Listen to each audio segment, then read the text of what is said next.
गौतम बुद्ध अपने ध्यान में बैठे थे कि वहाँ पर एक आदमी आया। ये आदमी अपने आलसीपन से बहुत परेशान था।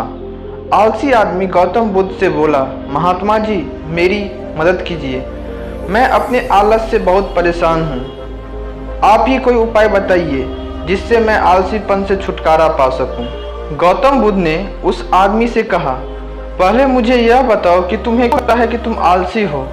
आलसी आदमी बोला, सिर्फ मुझे ही नहीं, मेरे परिवार वालों को भी लगता है कि मैं आलसी हूँ।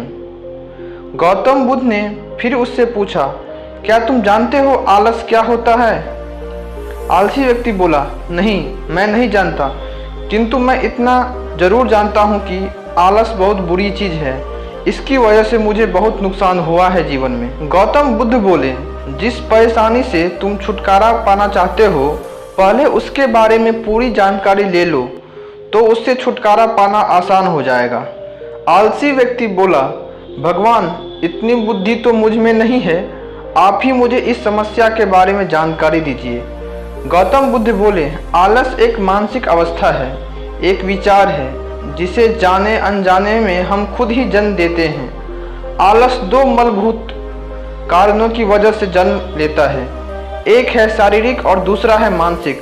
शारीरिक कारणों में पहला कारण है गलत तरह का भोजन। हम सभी जानते हैं कि हमारे शरीर को भोजन से ऊर्जा मिलती है और यह ऊर्जा सजीव चीज़ों से मिले तो अच्छी, यानी कि प्राकृतिक रूप से जो हमें भोजन की वस्तुएं प्राप्त होती है, उनसे अगर यह ऊर्जा मिले तो हमारा शरीर इससे अच्छी ऊर्जा प्राप्त करता है। इससे उलट यदि हम निर्जीव वस्तुओं से ऊर्जा प्राप्त करते हैं तो यह हमें आलस की ओर लेकर जाती है। दूसरा कारण हमारी शारीरिक गतिविधियां भी है, हमें आलस की चंगुल में फंसा सकती है। गौतम बुद्ध ने आलसी व्यक्ति को अपने शिष्यों की तरफ इशारा करते हुए कहा कि देखो, इनके चलने फिरने बैठने के तरीके में तुम्हें कुछ अलग नजर आ रहा है। जब आलसी व्यक्ति कुछ समझ नहीं पाया तब गौतम बुद्ध ने उससे कहा, मेरे शिष्य जब भी बैठते हैं तो वे रीढ़ की हड्डी को एकदम सीधा करते हुए बैठते हैं।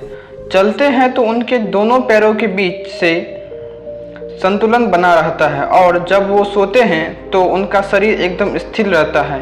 ऐसा करने से उन्हें रात्रि में सही तरीके से नींद आती है। आलसी व्यक्ति बोला, लेकिन नींद तो आलस का ही एक स्वरूप है। बुद्ध बोले, हाँ, अगर उसे ज़्यादा मात्रा में लिया जाए तो। बुद्ध ने इस बात को आगे बढ़ाते हुए कहा, नींद कम मात्रा में लोगे तो तुम्हें अगले दिन थकान महसूस होगी और ऐसा करने से ज़्यादा आलस शरीर में आएगा। नींद ज़्यादा लोगे तब भी यही परिणाम होगा, इसलिए नींद को न ज़्यादा न कम, एकदम सही मात्रा में लेना अति आवश्यक है। बुद्ध बोले, अब मानसिक कारणों के बारे में जान लो। मानसिक कारणों में सबसे पहले है हमारी पुरानी गलत धारणाएं। अक्सर ऐसा होता है कि हम पहले जिन कामों में असफल हो चुके हैं, हमारे अंदर ऐसी भावनाएं बन जाती है कि हम उस काम में हमेशा असफल होते रहेंगे, जिस वजह से हमें उस काम को करने में आलस आता है। ऐसी धारणाओं से छुटकारा पाने का एकमात्र उपाय यह है कि हमें अपने मन को यह समझाना चाहिए कि पिछली बार हम जब उस काम में असफल हुए थे तो हम उसके बारे में जितना जानते थे, अब हम उस काम के बारे में उससे ज़्यादा जानते हैं, क्योंकि असफल होने के बाद हम उससे काफ़ी कुछ सीखे भी हैं। बुद्ध बोले, दूसरा कारण है आलसी और कमज़ोर लोगों की संगत। कई बार ऐसा होता है कि हम आलसी नहीं होते, मगर जिनके साथ हम रहते हैं हम उन जैसे बन जाते हैं। इससे छुटकारा पाने का उपाय बहुत सरल है। कमज़ोर और आलसी व्यक्तियों से दूर रहें। ऐसे व्यक्तियों की संगत में रहो जो अपने काम को बड़ी लगन से करते हैं और तुम्हें कुछ सिखा पाएं। गौतम बुद्ध ने तीसरा कारण बताते हुए कहा, यह कारण आलस के लिए सबसे बड़ी कारण है, काम को कल पर टालना।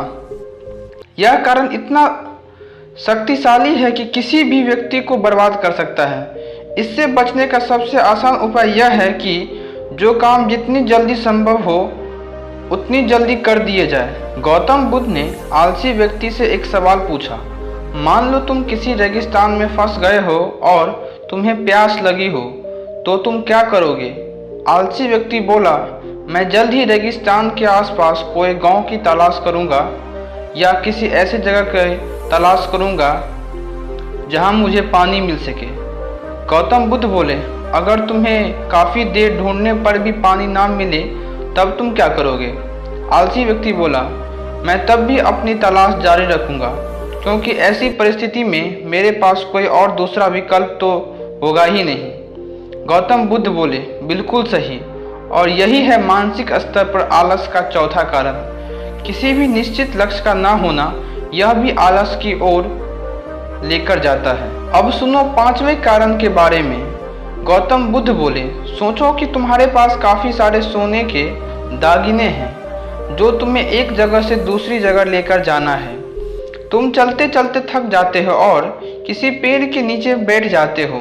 तभी तुम्हें दूर से तुम्हारी तरफ दौड़ कर आ रहे डाकू दिखाई देते हैं।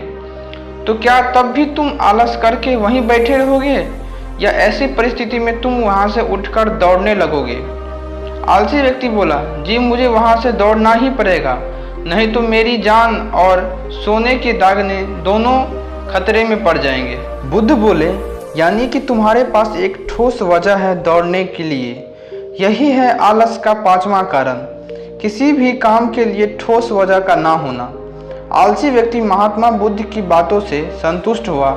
वह बोला, महात्मा जी, मैं आलस के बारे में अब सब कुछ जान चुका हूँ। अब मैं इन सभी कारणों पर काम करूँगा और अपने आलस को दूर भगा दूंगा। दोस्तों, आशा करता हूँ कि गौतम बुद्ध और आलसी व्यक्ति की कहानी आपको अच्छी लगी होगी और इसे पढ़ने के बाद आप कभी भी जीवन में आलस नहीं करेंगे।